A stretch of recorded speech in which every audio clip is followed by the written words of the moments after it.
Claude Monet painted more than 30 versions of the cathedral in Rouen. These works really show his obsession with capturing the effects of the atmosphere and the weather on the objects surrounding him.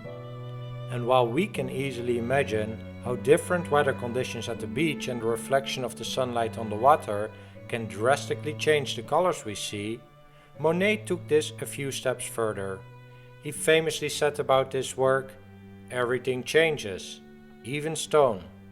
It was a break with the traditional idea of Impressionism, which focused on capturing a spontaneous view at the moment that it happened. But Monet innovated in two distinct ways. First, he did not paint these works exclusively outside. While he started working outside, he reworked and finished his work in his studio. And second, Monet became less interested in the motif itself and more interested in the effects of the light and weather on these motifs. He started to paint series of works on a single theme under different environments. Besides this series on the Rouen Cathedral, he also painted, among others, a series of paintings on haystacks and the Houses of Parliament in London. Good or bad weather, early or late on the day, Monet truly showed how light shapes the way we see our environment. To say it in his own words, "To me the motif itself is an insignificant factor. What I want to reproduce is what exists between the motif and me." And so we see the solid stone of the facade changing to all these different colors. From nearby, it's sometimes even hard to make out the details of the facade, but if you look at it from a distance, its arched doorways, rose windows and towers become clearly visible. In February 1892, Claude Monet went to Rouen. He wanted to rent some space at the small Place de la Cathédrale to get a great view of the west facade of the cathedral. He ended up at the window of a milliner's shop. As a reference point, here we can see a photograph from 6 years earlier, showing the view of Monet. Every day, he woke up early to be ready to capture the cathedral under different light conditions. He had multiple canvases set up at the same time and worked at these canvases throughout the day.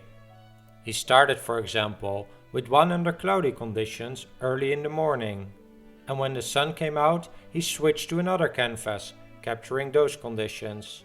And as the early morning passed, he would change to yet another canvas to paint the cathedral in the mid-morning. And this is how he worked day after day on these canvases. During this process, he mentioned in a letter to his wife, "What a task this cathedral is."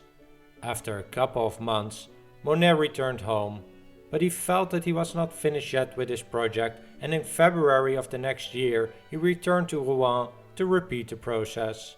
After that, he still took 1.5 years to finish his works back in his studio in Giverny.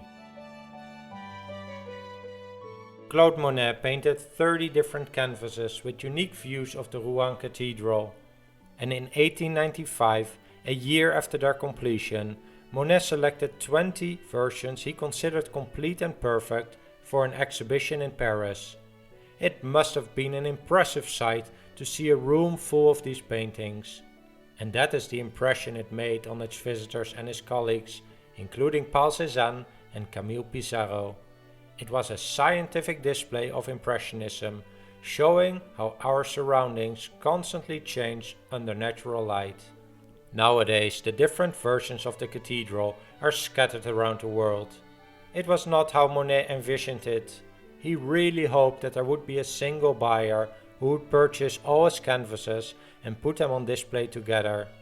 But it didn't happen that way. Today, a few are in private collections, but most of them are in museums. The advantage is that people from Japan to Europe to the United States now have the opportunity to see at least one of his cathedrals in their own country.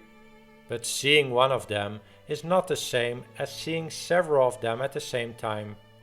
The impact of the whole series is more than the sum of its individual pieces.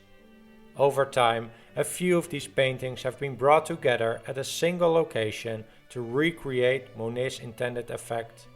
The closest you can get to that is to visit the Musée d'Orsay in Paris, where there is a wall with 4 of those works next to each other. I hope you enjoyed this discussion. If you did, please hit the like and subscribe buttons, and you can click the notification bell if you want to be alerted when a new video is available. Thank you for listening.